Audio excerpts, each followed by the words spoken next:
have a huge crowd here today. Thanks for being here. We are here because 50 years ago, as the United States bicentennial, they put out the word to start a movement to start local historical societies, and this is where the Monroe Historical Society was born. So today, we've got a panel of 2026 graduates. Notice their beautiful dresses because they are headed to prom as soon as we're done.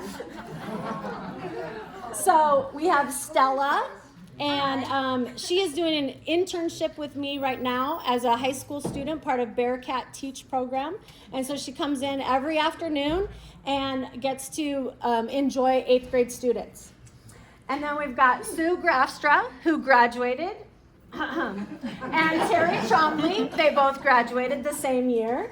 And so we thought it'd be fun to have a little panel with the current graduates and 1976 graduates. And then on the end, we have Addie, and she was my student in 8th grade. And she came to the attention of Miss Simone and Mr. Taylor. Last year they were doing a presentation up at the high school to the history classes, and Addie shined with all her history knowledge because of me, I'm sure. So I'm Tanya Maines. I'm the current president of the Monroe Historical Society. We have some board members in attendance. We've got Dottie Simone over there. She's vice president. We have Mary Ruley, our secretary. And then we have Dexter Taylor, board member. We have Marg Olson, who you'll see in a little bit. And we have, who else do we have here from the, maybe that's all we have today. I thought we had somebody else. Is that it? I think that's it. Okay, so let's get started. We also have Sherry Simonson here, who is our city public records officer, and at the end, she brought the display for the city's America 250, and she'll talk a little bit about what the city's going to do for the America 250 this year, since we get to celebrate the Declaration of Independence this year. There are a few more seats spread around if you would like to respond. Okay. Okay, any questions before I get started? Do you want the slideshow to play through the whole thing? Where is Mark's going? Oh, okay. Yeah. Okay, so I'm going to start with a couple of easy questions. So far, what is your favorite high school memory or funniest memory? Go, Stella.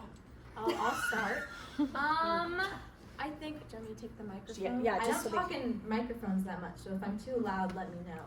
I think my first high school football game was, I think, the first time I felt like a real high schooler. I got driven by my mom. It was 8 o'clock at night, and I was really stressed out because my hair didn't look good, and I thought everyone was paying attention to me. And I got there, and I had so much fun. I think we lost 10-50, but the way our student section was cheering, you would not know. I think it was the first time I felt like a real high schooler.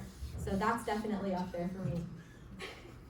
Good job. Thanks. That was a positive one. Oh, Okay, okay. does that go to you now? Anybody. I really have to think about it, and she was talking, and then I went, what was the question? Well, mine is kind of weird compared to a football game, but this year I was able to hold a human brain thanks to our neurobiology class that is a dual credit for a UW college class. Wow. I was able to see the cavity in the brain where the spinal fluid is made, and it was just a very great opportunity, and I was very grateful, and being a science nerd, it was the happiest it could make me as the girl I am. Terry, what you gotta say? Did anyone else looking at it faint or something, or? These girls did I stuff. missed the original day that they showed the brain, so I had to go in after class, and I skipped my lunch to go look at brains. So, I don't know. Okay. Well, Terry, I don't want to talk about it. You don't have to. Terry and I have laughed about the questions You should be having Art Typolt and Dennis Mesky on there. Yes. Because we laugh about what our greatest memories are. It was different then, because you were, Yeah, we're old. well, it was different then. These girls are already talking about how they Touched a brain. touched a brain. I don't even think we dissected frogs anymore. No, we didn't. I don't know, I can't really come up We with did. something. Can you? Huh? We dissected frogs in biology with, I can't remember his name, but yeah, and I was in the year of '79. So I know we dissected frogs in biology. Mr. Wick. Yeah. Mr. Haberman. Mr. No, Haberman, we- but he was always Mr. drunk Wick throwing was- chairs. Oh, So we never got anything out of his class. That was it. It was terrible. Horrible. Yeah, see? Like, that's all I remember is how he would throw chairs at Mark Hansen. Horrible. Horrible. I don't know if I have a funny one. And Karen's not I either. remember it was really fun when we got together to take our 12 years together picture. Yes, yes, yes. Because there was a lot of us. Yeah, there that was a went lot. 12 years together. Yeah, there's a lot of 12-year pictures. Okay, that was that. So, Anya? Judge Clark. Do you want the microphone? No, I don't need the microphone. Oh, yes, Mr. Clough. Historic class was 1965, our earthquake hit. Yeah, remember that You building. feel the building Yeah, shake, yeah. and we had to walk planks between different rooms. And that summer, they used that as an excuse for tearing down the building. And the first day they showed up with a crane to hit the tower on top. Couldn't budge it. They had to go in and cut all the beams with chainsaws before they could knock the building down. Where was that school? On Hill and, Where's Chelsea. Where our school is. On the Corner side. Hill Same and site. Chelsea. Same The side. old high school. Yeah. We went to junior high there. Yeah, I think we did in Yeah, yeah. 79. Huh. That's You where. look very familiar. Ah, Is that your maiden name? no, ma'am. No, what's your maiden name? Oh, why, you gonna write it down? No. No, but I remember, I have that same annual, so. Oh, yes, my maiden name is Novak. Oh yeah, you're a Novak. Okay, I got it. I remember I don't that. wanna hear anything back there. Okay, how about another question? Okay. Other than throwing chairs at a young man, which teacher or staff member has had the most impact on you at that point or at current time? Which teacher or staff member? Okay. You can, Do you want me to start? sure, Okay. I I'll can handle start. this one. I think me and Addie might have the same answer for this one. It was the teacher who let us look at a brain. My neuroscience teacher, Miss Foote, she's probably the coolest person I've ever met. She's one of those people where you could just say one word and she'll have a story about it. And I've taken a class of hers for I think 3 years in a row now. And she just lights up a room wherever she is, and she's someone that, as far as public speaking goes, as far as when I look at myself in 15 years, like the teacher who I can be, I want to be her. Like, she is just incredible. Wonderful compliment, good job. Terry and I talked about this too. Terry and I talked about this too, who our teachers were. I came from the Midwest, and when I came here, it was in January of '72, whatever, I was in the 8th grade. And I made a transition from a one-room schoolhouse with 20 kids ranging from kindergarten to senior. So by the time I came in the 8th grade, I knew nothing. I mean, I knew, what we knew, but I had never, ever figured that I'd be walking into a school with so many doors and portables nonetheless. And I went, what the heck? And the first person, and we talked about this, the first person that I had was Bill Prinovo, and he taught science. Oh, yeah. And he was so caring, and he could tell I was not rattled, because I don't rattle that bad, but he was so good, and he did give us that thing. And Mrs. Burslow. Oh, yes. Oh, yeah. Oh, Yeah. man, if I still try to sew a stitch, and I'm always thinking, Mrs. Burslow, is this right? Those would be my two. Yeah, They mine did, too. they did leave an impact. They Mine really too. did. Mr. Lucero. Oh, see, and I didn't have him. Sarah. He was Sarah, math, wasn't yeah. he? Sarah. Yeah, Math. Sarah. He was Sarah. Yep, math. And football coach. Right. Yep, tall, Yeah. skinny. Yes, I have the same answer as Stella.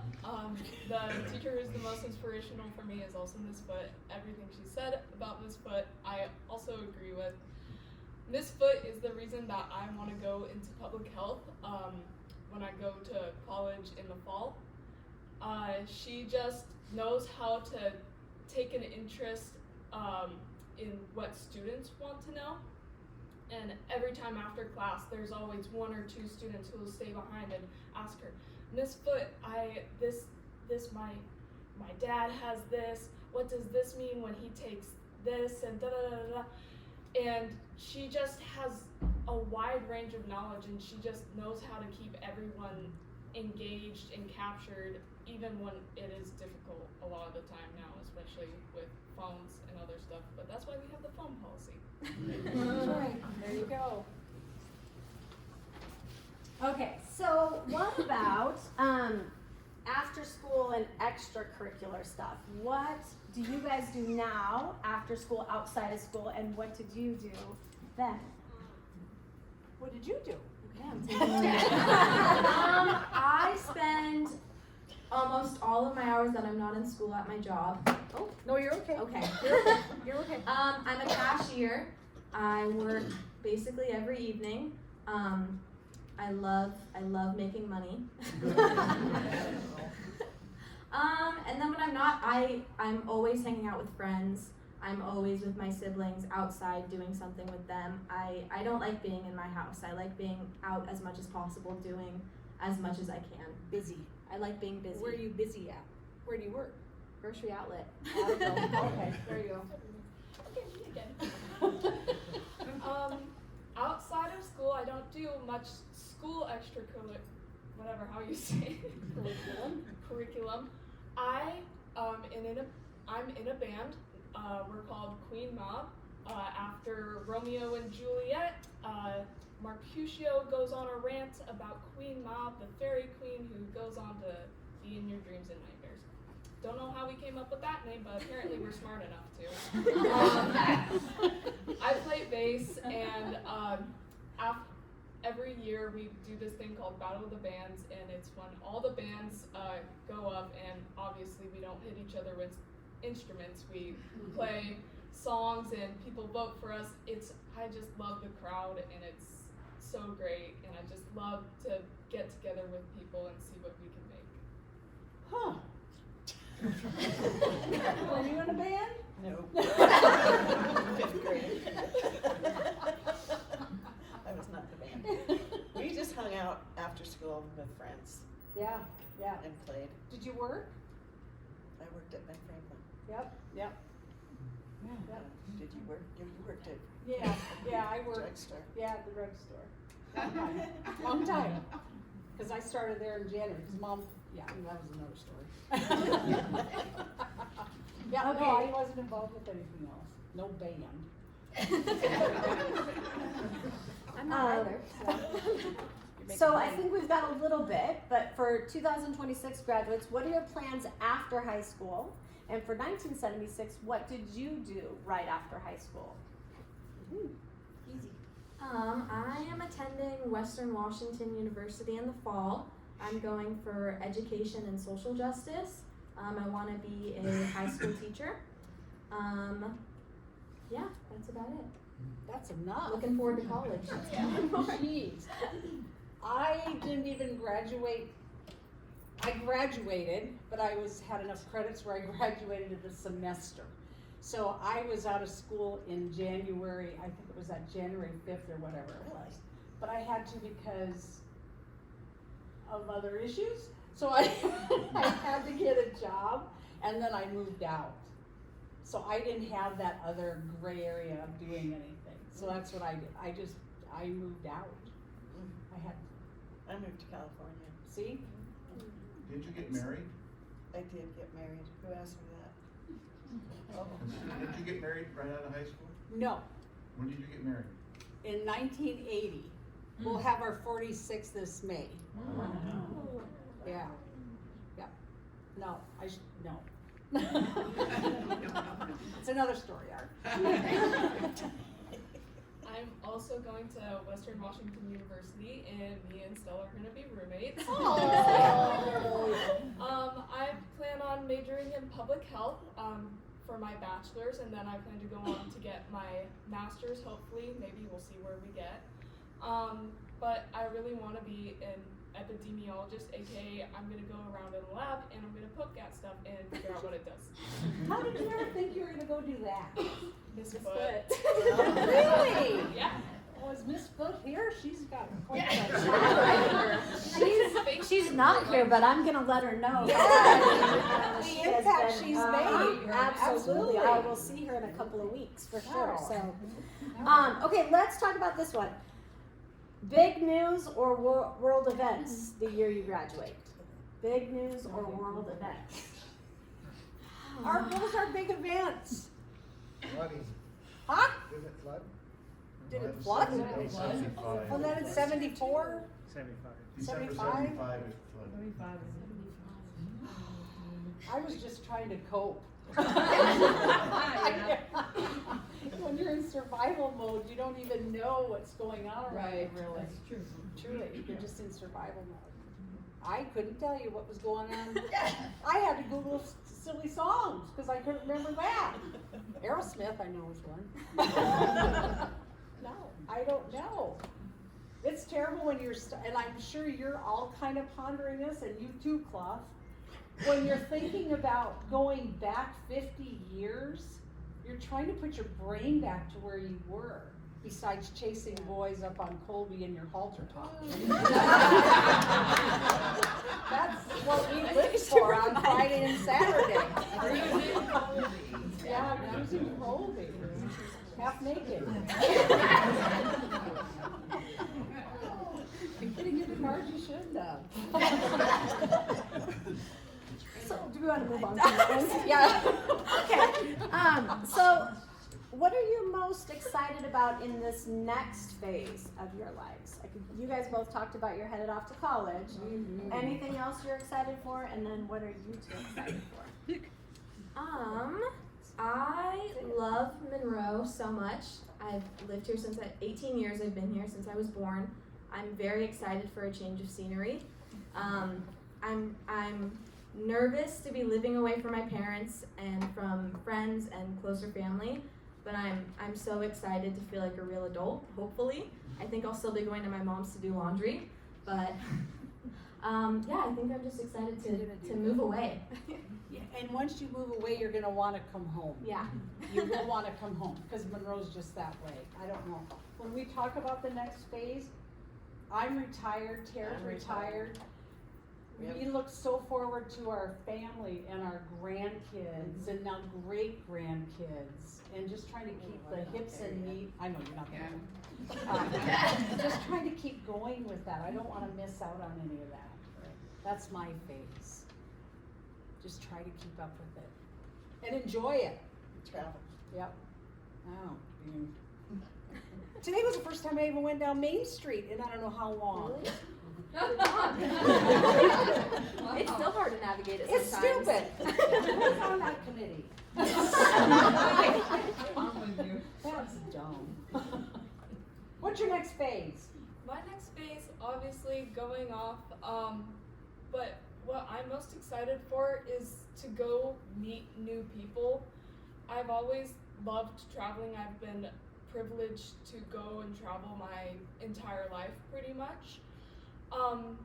But now I'll be doing it on my own, and I'll be able to meet all kinds of people in all phases of life. Monroe's great. There's just, I need to bring people back to show them the greatness of Monroe. But yeah, There you go. Okay, how about what advice would you give your younger self? It could be 5 years ago, 25 years ago, however long. What advice would you want to make sure that you remember or learned from your experiences?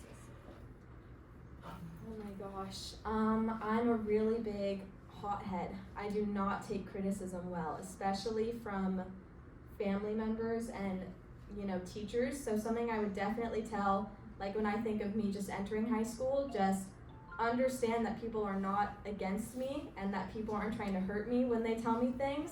They're trying to make me better, because there's definitely a lot of things that I could have done differently if I understood that a little sooner. That's right. I don't wanna preach and try to sound like I know it all. But I think what I would have taught myself is just remember where you are right now. It's gonna be a heck of a lot different in 5 years. And what you thought it was gonna be, it isn't, it probably won't even be that way.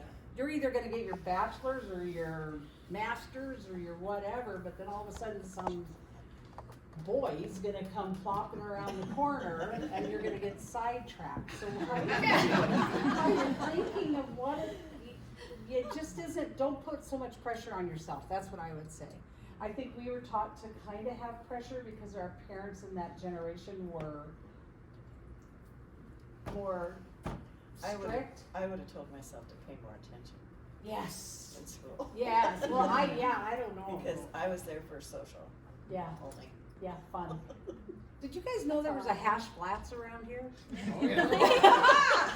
I haven't heard that one in a long time. Terry's name's on the post. I would just say don't take everything so literal, because it's gonna change. It's gonna change. For me, I have a lot of things to tell my younger self, because I'm just all everything at once. You just gotta lay everything out. But I think now I would tell myself, just see where the journey takes you. You don't have to take all these classes to get to this one point and then keep on going this way for the rest of your life, because it can change. And it will. It will change. At the start, when I was a freshman, I thought I wanted to be a voice actor, and then was a forensic pathologist, and then I thought I wanted to be a dancer. I'm not good at dancing. The only grace I have is my middle name. So. Where would you have come up with a voice actor? I watched a lot of cartoons. See, and I don't have an imagination. That's the other problem. Okay, I'm gonna ask one more question, then we'll take a few from the audience. But what is the one thing in your life so far that you are most proud of? Your best accomplished, your biggest accomplishment? What are you most proud of? I have to think for a second. Do you want me to start? Yeah, do you want to start? Sure, I'll Okay. start. I was like, I have to think. See, you didn't know sitting beside me that you would have to go first all the time, right? My accomplishment that I'm most proud of is my collection of skills I've gotten. I know, obviously I've stated I'm in a band. I know how to play bass. I paint. I know how to sew.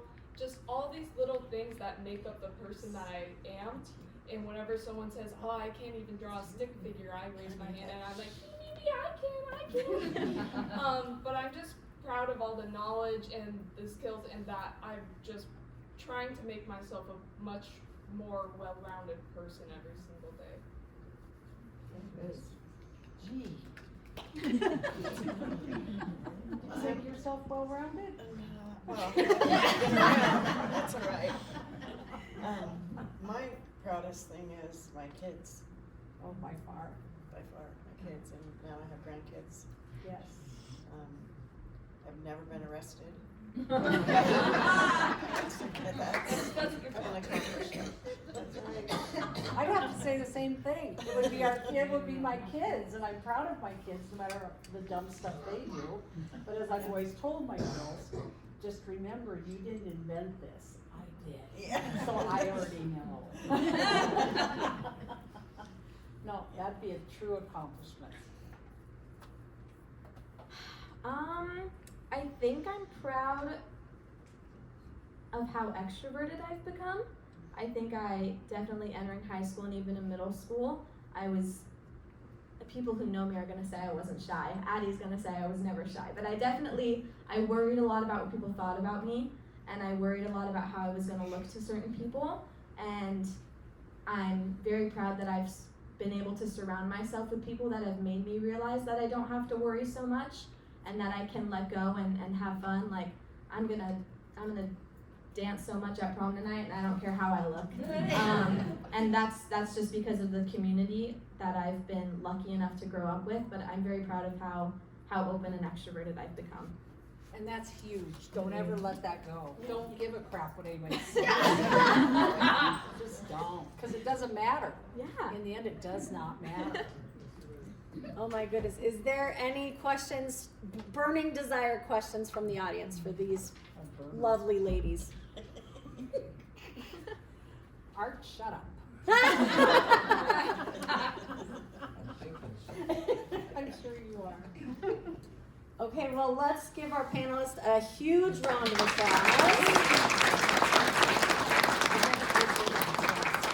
I don't do and we're gonna let the girls scoot off to prom, and you are dismissed. And Miss Simone has a little something. Do you wanna? We just have little thank you cards for y'all because we appreciate your time and your candidness. Candidness. We loved it. You guys did a great job. Thank you so much. Terry and I called her and I said, now do you know what we're supposed to talk about? And she goes, not really, because she's got her phone. She goes, half of the words were cut off over here. So there's another thing. We didn't know technology. I don't know technology either. It changes every day. It does. So I had to get on my computer, print it off, but I took a picture of it and I go, okay, here's all of it. I do have one question. What's your maiden name? Trombley. Oh, okay. You're a Trombley. Okay, I got it. She's a Trombley. Went to school with some of them, yeah. All right. Well, thank you. Thank You guys are dismissed, and we'll see a little transition. Had so much fun. Thank you. I'll see you. Yes, we'll be talking. And then I'll think of all the answers later. Thank you so much. I'll see you Monday. Okay, we'll do a quick little shuffle here, and we're gonna get our next guest up here. Thank you.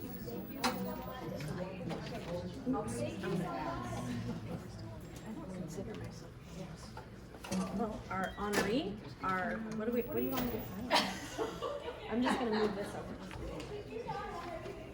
We can pull chairs for people that are standing a little bit.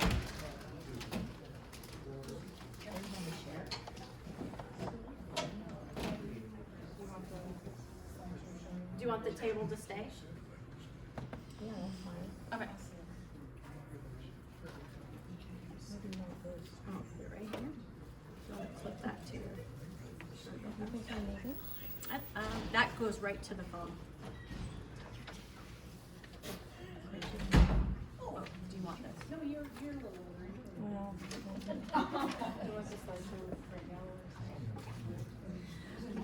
so Mark was a charter member of the 1976 beginning of our wonderful organization dedicated to preserving the history of Monroe. So she's going to talk a little bit about how the Historical Society came to be and all the good stuff that they've done over the years. Okay. No. Let's try it without. I think I'm able to project my voice. So if you can't hear me, should I use the microphone or can you hear it? Everything's okay? Good, we'll try it without. They need it.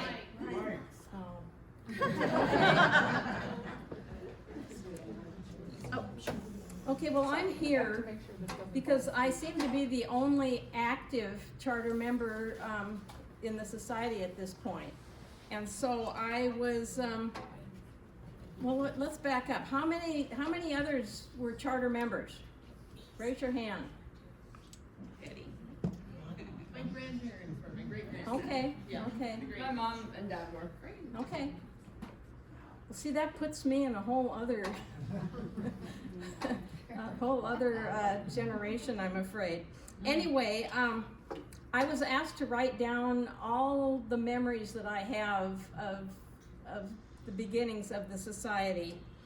And please, well, maybe I was going to say, please don't hesitate to correct me if you don't agree. But maybe I'm going to be able to say whatever I want. And there aren't too many of you maybe that would disagree. So we'll see. Anyway, the why of we started was, to my knowledge, it was a suggestion by the National Bicentennial Commission that this was something that a community could do, would be to start a historical society. And so that's what happened in Monroe. And there were several people that I remember that were on that commission, or that were included in it. Nancy Moore, Marcia Roach, Dorothy McCrum, Darlene Helm. I know that Wayne Wisnat was, I lost him, where he is. Okay, on that commission, I believe, too. And anyway, so the Historical Society got started, and I'm going to read one of the beginning things here. An invitation to all citizens of Monroe and surrounding areas. And this was January of 1976. Monroe has been thriving in population, industry, and spirit through 2 world wars, the Depression, floods, and the comings and goings of the railroad. But these parts of our history exist only in the minds, memories, and keepsakes of those who lived the times. In this bicentennial year, we have an obligation to our community to act to preserve its past. Since the beginnings of Monroe as Park Place and Tie City, and the coming of the Great Northern Railroad, only 2 history books have mentioned our town. One published in 1906, and William Whitfield's History of Snohomish County, published in 1926. Whether you have lived here for 5 years or 50 years, your participation is extremely important. We must collect and preserve our own historical heritage, or it will be irretrievably lost. We are forming a Monroe Historical Society to aid us in collecting, displaying, and communicating Monroe's rich history to the public. This organization cannot exist without you. It is our story, and we must take the responsibility to see that it is presented as accurately and completely as possible. This is an invitation to all citizens of Monroe and surrounding areas to attend the charter meeting of the Monroe Historical Society on Thursday evening, February 5th, 1976 at 8 p.m. at the PUD Auditorium.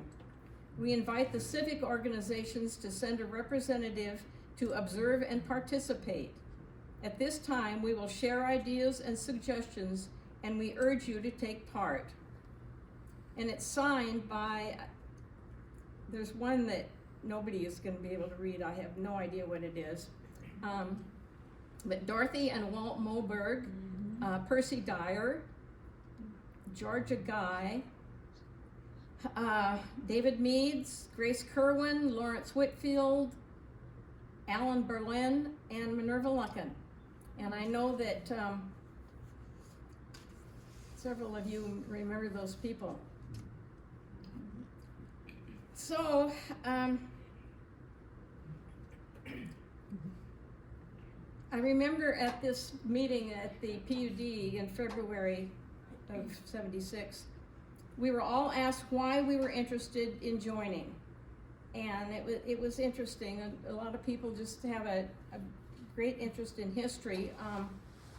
My husband's grandfather homesteaded on the land that we lived on at the time in the 1880s. And my grandfather was a Methodist minister here in Monroe in the 1910s, even though I grew up in Seattle and we didn't come back to Monroe until the early mid-50s, at least part-time. And then in 1968, we were beginning work to build a house on the farm, and my husband was using a bulldozer and was pushing some dirt and this big rock rolled out. Well, it wasn't a rock, it was a skull. And we contacted the University of Washington, and they came out and found, I think, 1 or 2 other skulls and bones. And anyway, it was an Indian burial ground that they dated to the early 1800s, about the time of Lewis and Clark. And so, of course, that piqued our interest. That was summer of '68 when that happened. So we had a lot of reasons to want to be in the Historical Society, other than a super big interest in history. So anyway, that happened in February. In March, the March meeting, bylaws were adopted and charter officers were elected. Our first president was Paul Graydon, and first secretary was Dorothy McCrum. Part of the original bylaws, in part of them, was a statement of purpose, which I guess we'd call a mission statement today. And it's the statement of purpose. The Society's major function will be to discover and collect any material which may help to establish or illustrate the history of the area, including the culture of the Native Americans and original settlers. So that brings us then to April of '76. We had an installation of charter officers and elected a 9-member board of trustees. And that was, I think, at the Bethel Church. There was a lot of people, and people were paying their dues. And I think at this point, what really struck me as I read through all this stuff to refresh my memory was how many people were actually involved at that point, and did a lot of work. I've got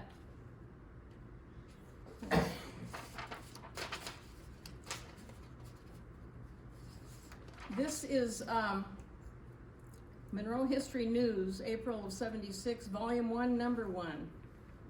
And it talks a little bit about that beginning and the contributors. As the charter officers are installed, the Monroe Historical Society will be beginning the work of gathering history in earnest. To implement this large task, the bylaws provide for 8 standing committees. And so we had 8 committees formed: Museum Committee, Publications, Publicity, Historic Sites, Programs, Membership, Education.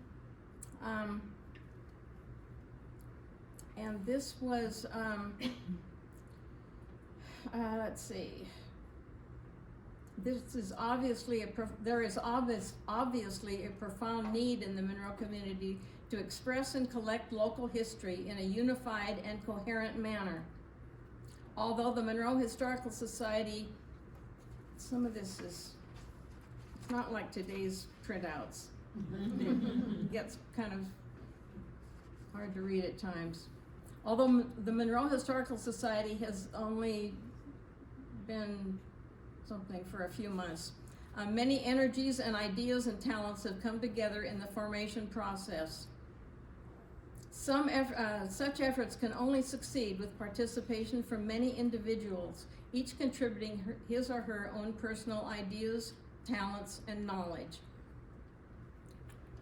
Such coordinated efforts have created the Monroe Historical Society and made possible the progress reported in this first issue of the Society's newsletter. This was written by Nancy Moore. She was a real mover and shaker in the beginning of the Monroe Historical Society, and a good friend of mine. The Monroe Historical Society expresses grateful appreciation to the following individuals and organizations. Reverend Howard Gearing and Bethel Church, who graciously donated the use of the hall and made the installation potluck dinner possible. There's an organizational committee. Mr. Lawrence Whitfield, Mr. Paul Graydon, Reverend Howard Gearing, and Mr. Rick Petrick, which spent many hours drafting a constitution and bylaws and nominating officers and trustees. Mr. and Mrs. H.A. Babe Dennis, who most generously donated a huge assortment of early Monroe photographs, newspaper clippings, and school annuals. These items have been the foundation of the Society's growing collection. And boy, do we have a collection. In 50 years, we've gathered up a lot of things. I know one of the things we had was a big bunch of medical things from the University of Washington, which a few years ago we decided to give back.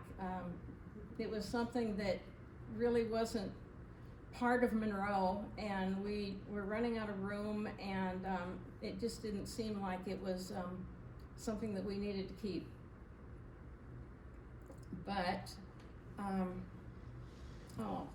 let's see, Mayor Grace Kerwin in the city of Monroe helped out. Grace was one of our first officers too.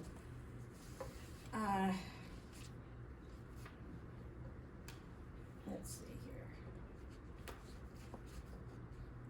One of the things that we had to do right off the bat was fundraising. And I remember several rummage sales that we had up at Wagner Hall. I think Marguerite Graydon was in charge of most of those.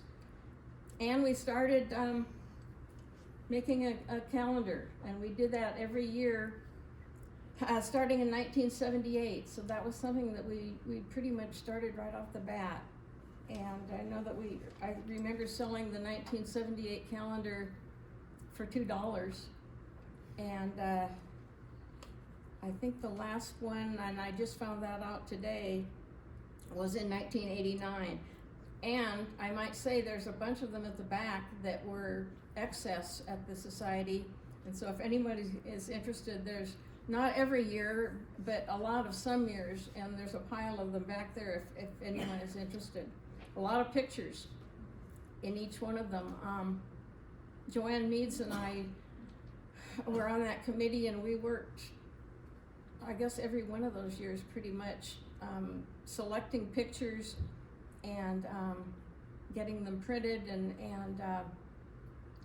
making them into calendars. I know there was a big group of people, and we would have a big table and all these pages around, and we'd go around and around and collate the calendars, and then we had a machine that you stuck it in, and it put that squiggly plastic thing across the top. So anyway, I have a lot of memories of making the calendars. And then as we were getting all these donations of pictures or people loaning them to be copied, and then other artifacts, it was where to put them. The Congregational Church basement was a spot where we kept things for a while. We kept things down in the basement, or the lunchroom, I guess it is, of Central School for several years. I remember going down there every year when we, once we started hosting at the Shanahan Cabin at the fair, collecting pictures. We had all the graduating class pictures that were donated by the school district. I think somebody found them up in an attic, and they were kind of getting walked on. That's why some of them had broken glass. But we rescued those and had those down in the basement, and so anyway, it was here and there, because our goal, of course, right from the beginning, was to have a museum, and that took a while. And I'm not going to go into all that, but hopefully maybe someone else will start that, or you can come and see our museum as it is today. The Shanahan Cabin, that was, as I said, almost right from the beginning. And that had kind of an interesting history. I think some of you know probably most of it, and I found out a little bit more that I think we've been pretty much figuring out. John Shanahan and Elizabeth Smallman were married on December 12, 1889, and lived in the cabin. 5 of their 8 children were born in the cabin. Blanche, Kitty, Martha, Elizabeth, and Wallace. And I remember Wally Shanahan very well. He was, my family was and is active in the Grange, and Wally was an active Grange member, so we saw a lot of Wally Shanahan. Anyway, the 5 kids were born there. Eventually 2 rooms were added across the back, because I know most of the people that come in just can't believe that there were that many people that ever could live there, but there were 2 rooms across the back. They were made of split cedar, not logs. In 1904, the homestead was sold and the cabin later abandoned. In the following years, Blanche Shanahan became concerned about the cabin and wished to preserve it. She requested that the cabin be moved to her home 1 mile south of Monroe, right there on 203. This was done in 1936 by team and wagon. The log next to the ground was decayed, so the cabin windows are now lower than in the original setting. In 1966, the cabin was given to the Evergreen State Fair. Blanche Shanahan died in 1968, and a memorial was set up in her name. The funds received were used to place the building in its present location, which is not its present location. It's in the second spot that it was at the fairgrounds, and to replace its floor and roof. And the roof has been replaced again last year. So here the cabin remains in memory of Monroe's first settlers. So I guess I don't really have too much more to say about the very beginnings, but if anyone has questions, which hopefully I can maybe answer, or somebody can, or if you have anything to add to that, go ahead. Anyone? Yes, Teresa. When it came time to buy Old City Hall, was there any pushback for that, or was everybody gung-ho about obtaining the building? I know there was core that came into being, and somehow Butch and I had stepped away for a few years right in there, and the process with core I'm not really sure about, so somebody else is, I think, gonna have to answer that.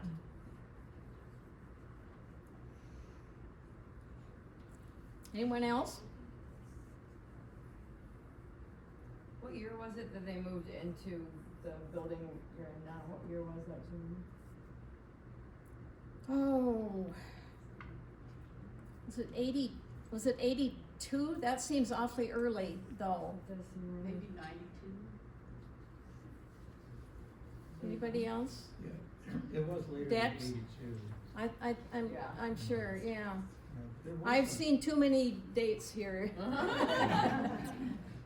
And the museum, or the historical society did have the one room upstairs to Okay. display, Okay. at first, because the fire department was still using the lower floor. Okay, because I remember the room upstairs, and I remember Tom and Joan had something to do with that. We had kind of 4 areas that we put in up there, walls to make 4 areas, and we had a logging display, and we had a school display, and we had maybe a bedroom area, and I can't remember the 4th one. Do you remember, Tom? I remember helping Butch and some others, but I remember Butch hanging a canoe.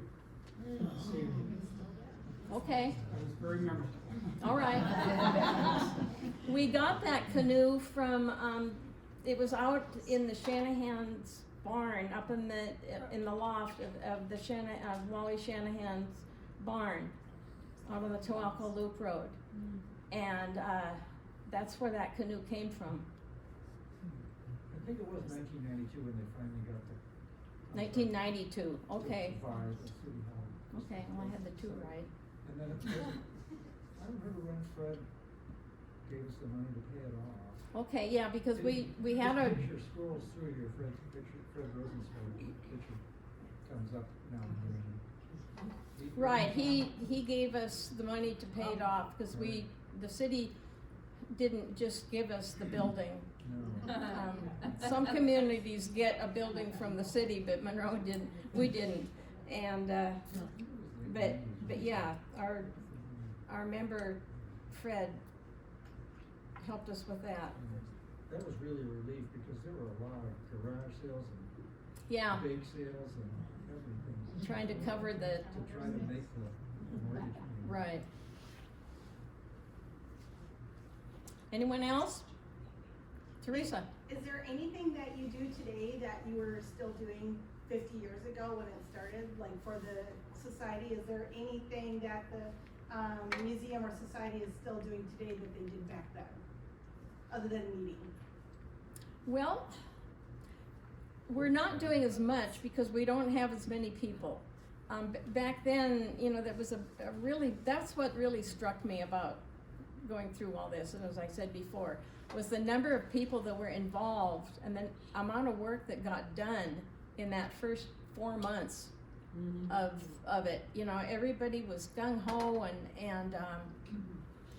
but well, we're still collecting pictures, and although not at the rate that we did or have been, and donations, but we're getting pickier, I'm afraid, about what we accept.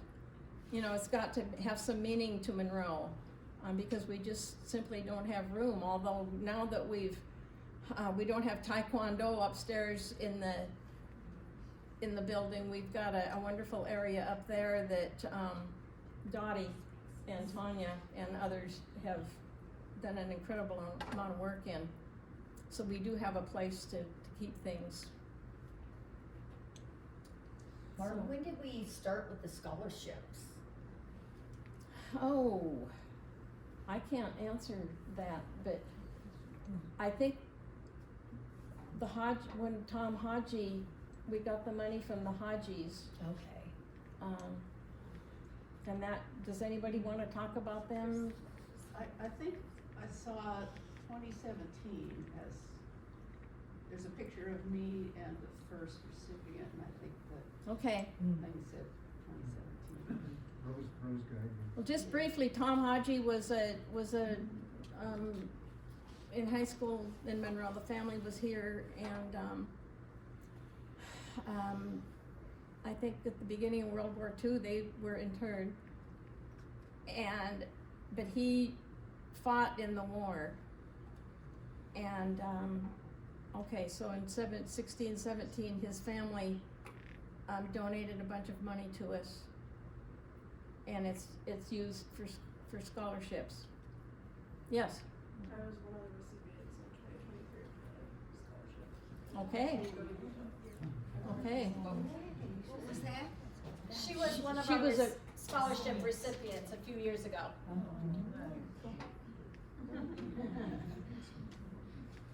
Anybody else? Okay, that does it for me. Thank you, Mark.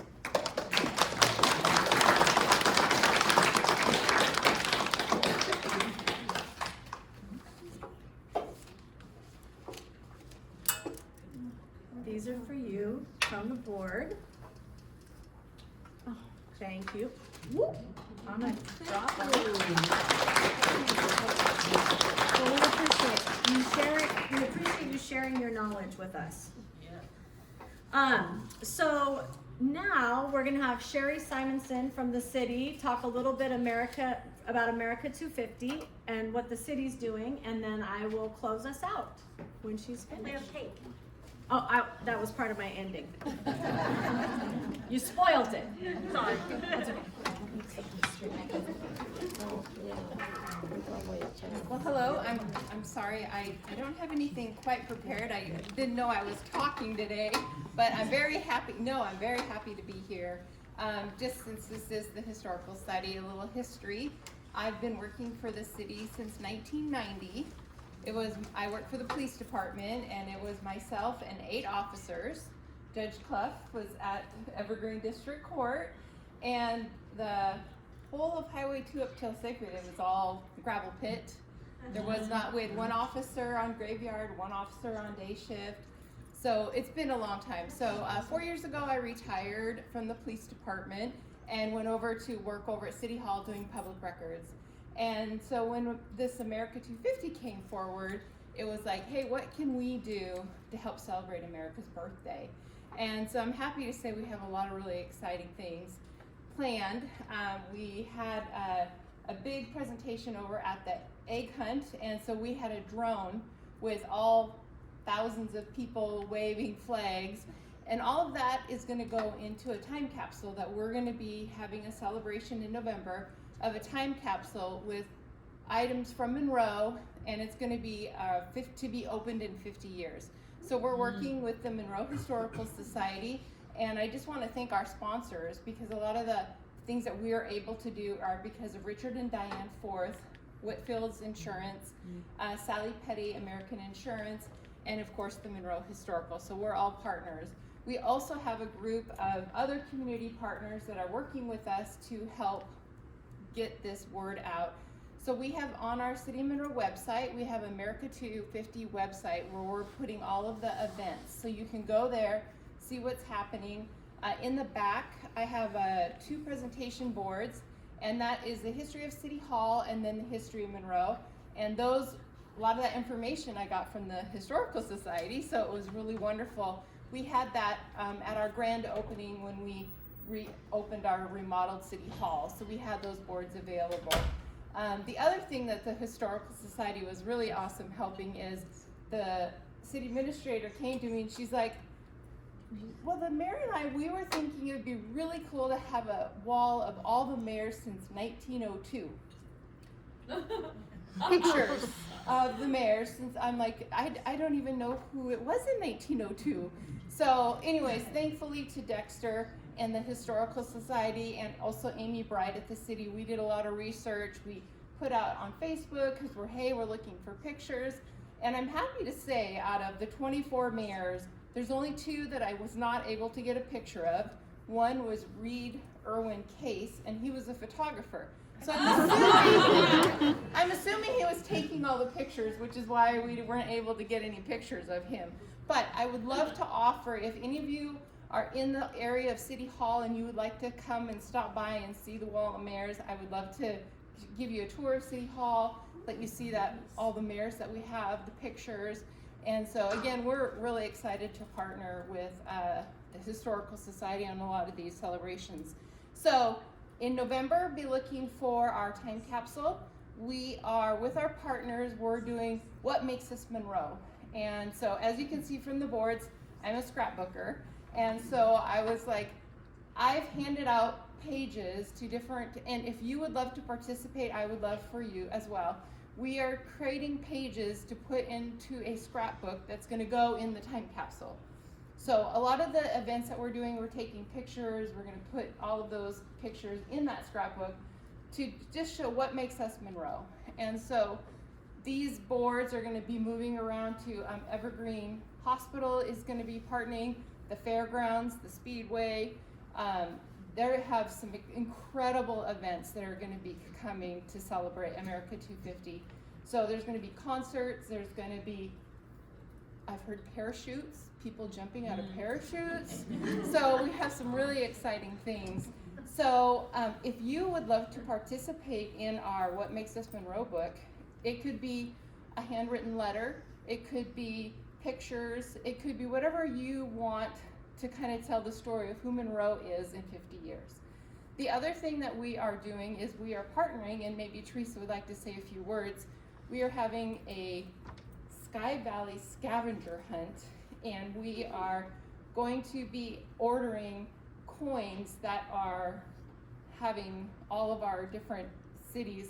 So it'll be from here all the way up to Skycomish, and there's going to be different locations where people go, take a picture, and if they complete the scavenger hunt, one of the things they'll get is this specialty coin that has been specially created for America 250.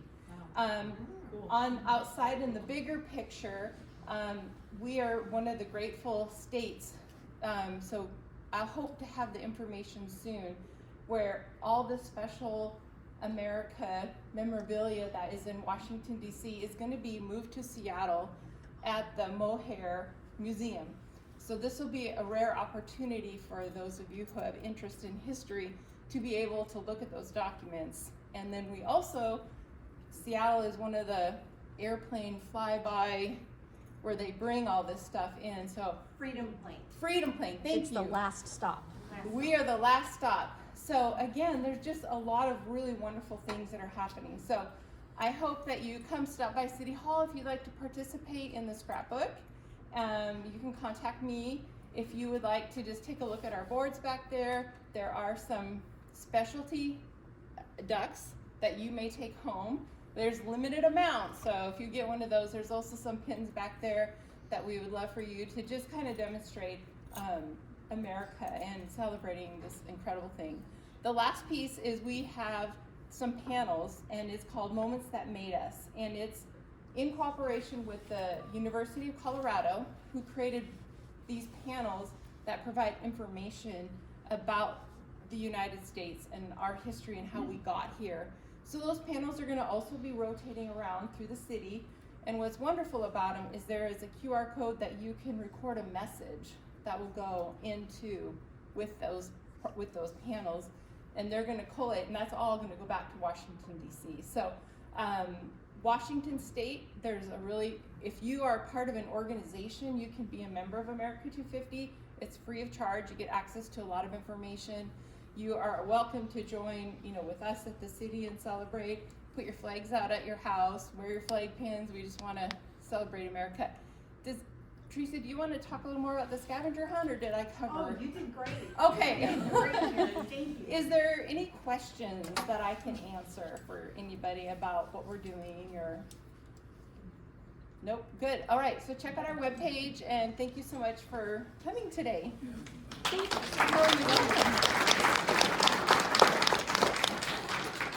Well, and thank you guys for being here. I mean, we have a huge crowd. I'm going to introduce Chris B because she snuck in and I missed her in our first round.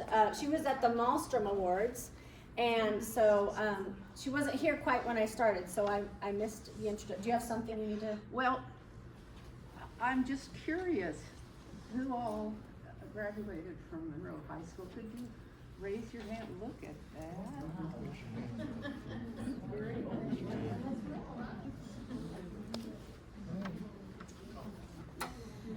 So we talking about scholarships.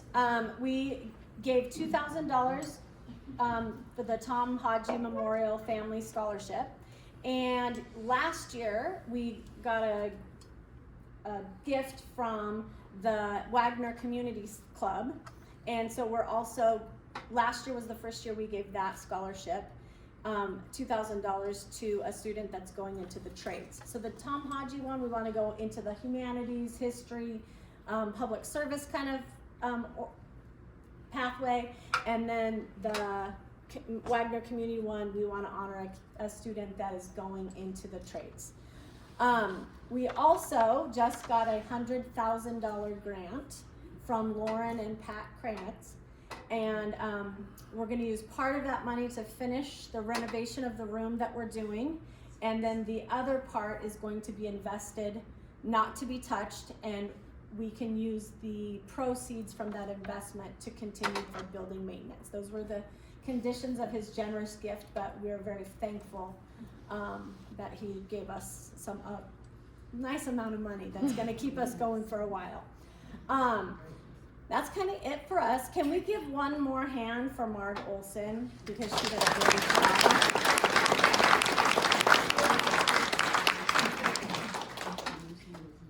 Okay, I guess I'm not done. Social media plug. Keep an eye out on our Facebook page and our website. We have May 13th, we have our trivia night, and it's going to be not Monroe history trivia like we generally do, but it's going to be America 250 history questions. So put your teams together. The bars generally show up and do very well. So they do a good job there. And then Did I miss anything else? No, I don't think Okay, so finally, we have some books and stuff from the museum to look at, our quilt, some yearbooks from the 1976 class of 1976, just some general information from the Historical Society, and then of course the America 250. And we're gonna bring out a yummy cake, and we'll serve the cake up at the front table. Any questions? Yes. Well done putting that whole thing together. Thank you. Really nice job. Thanks. Well, we had lots of help. So, you know, many hands make light work. So, thank you very much, and have a wonderful day. Thanks for being here.